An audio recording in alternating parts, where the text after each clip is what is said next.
رحمة للعالمين مولانا وحادينا ومولى الثقلين جد الحسنين أبي القاسم محمد اللهم صل على محمد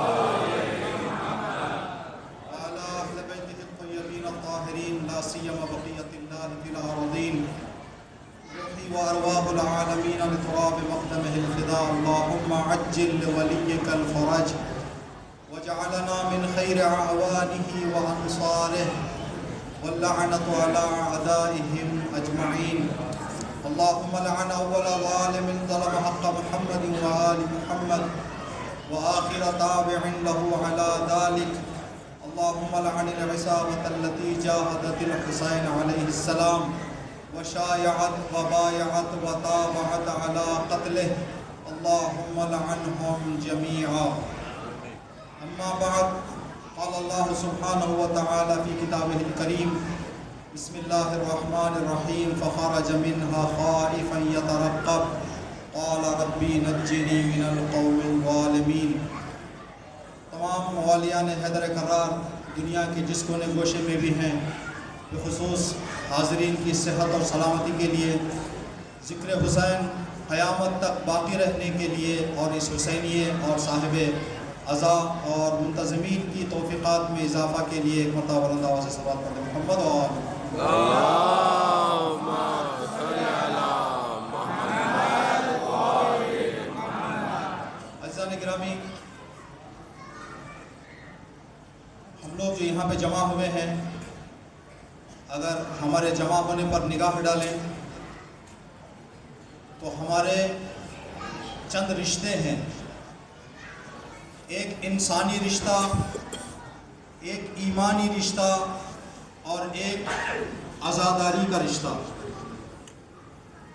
رسول مکرم اسلام نے مدینہ ترک کیا، مدینہ چھوڑا، مکہ چھوڑا مدینہ بسانے کے لیے. جب مدینہ پہنچے پیغمبر مکرم اسلام تو آپ نے اسلامی برادری اور اسلامی اخوت کی بنیاد ڈالی. خاندانی رشتہ چھوٹا ہوتا ہے لیکن اسلامی رشتہ بڑا ہوتا ہے. مولا امام حسین نے کربلا میں اپنی شہادت پیش کر کے ایک نیا رشتہ ہمارے درمیان رکھا، جس کو رشتہ عزاداری کہتے ہیں، اور عزاداری کی شکل میں ایک رشتہ ہمارے سامنے امام نے پیش کیا. ان تینوں رشتوں کی طرف اگر ہم نگاہ ڈالیں تو سب سے مضبوط رشتہ جو ہے وہ رشتہ عزاداری کا ہے. اس لیے کہ ایک لمحے کے لیے فکر کریں، آپ صرف یہ سوچیں کہ اگر عزاداری نہ ہوتی تو کیا ہم یہاں جمع ہوتے؟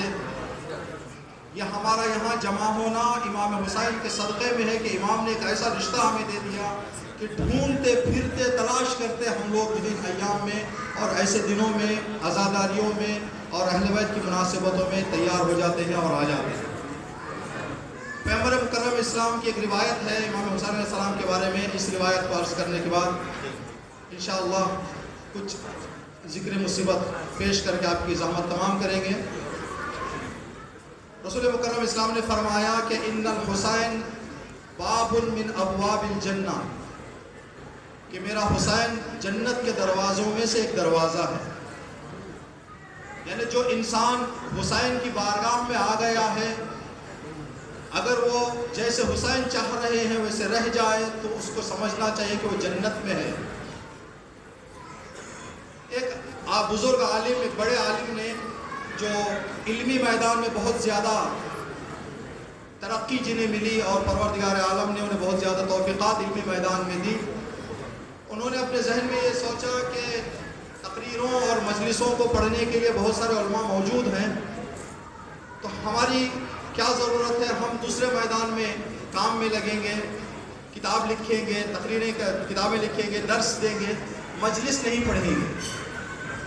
ایک دن انہوں نے خواب میں دیکھا کہ قیامت وقع ہو گئی ہے اور لوگ جنت کو جانے کے لیے تیار ہو رہے ہیں.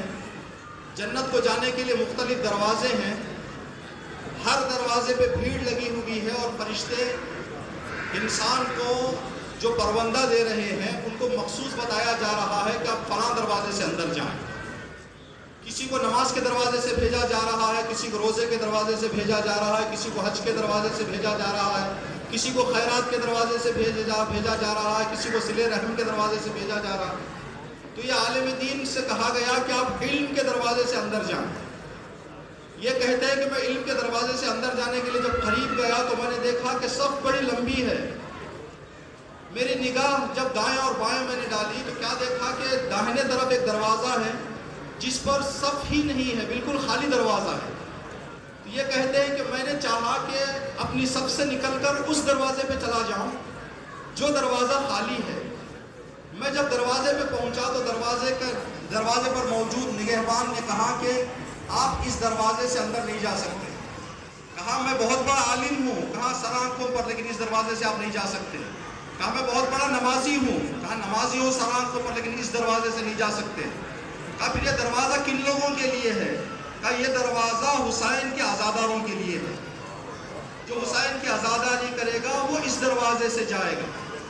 جب یہ عالم صبح خواب سے اٹھتے ہیں تو کہتے ہیں کہ شاید امام حسین کی طرف سے یہ بشارت مجھے ہو رہی ہے کہ نہیں، درس الگ چیز ہے، امام حسین کا ذکر الگ چیز ہے، کتابت الگ چیز ہے، امام حسین کا ذکر الگ چیز ہے۔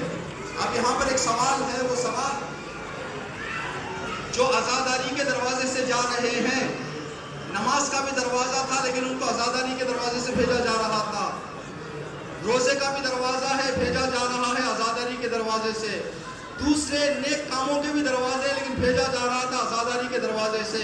شاید اس خواب میں یہ بھی پیغام امام حسین ہم لوگوں کو دینا چاہ رہے ہیں کہ دیکھو عزاداری کے دروازے سے میں بلا کر یہ پیغام دینا چاہ رہا ہوں، ایک عزادار کو تمام خوبیوں کا نچوڑ ہونا چاہیے، یعنی عزادار وہ ہونا چاہیے جو نماز بھی ہو، روزہ بھی ہو، تمام نیک کاموں کے ساتھ جو اندر آئے وہ ہوتا ہے عزادار۔